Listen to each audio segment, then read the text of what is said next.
Soldering করতে গিয়ে এমন কালো দাগ আর দম বন্ধ করা ধোঁয়ায় বিরক্ত।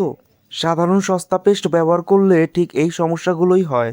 এই দেখুন আমাদের সাধারণ পেস্ট, আর এটি হলো Relife RL 426C eco friendly flux paste.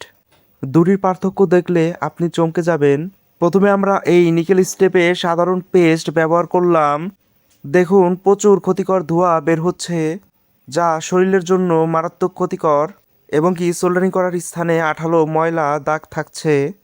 এবার দেখুন রিলাইফের জাদু।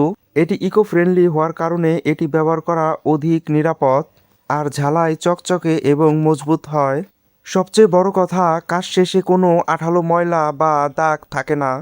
প্রফেশনাল কাজ আর নিজের সুস্বাস্থ্যের জন্য আজই সুইচ করুন রিলাইফ RL 426C।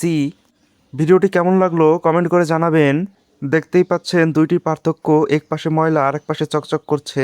এমন কাজের ভিডিও পেতে সাবস্ক্রাইব করুন।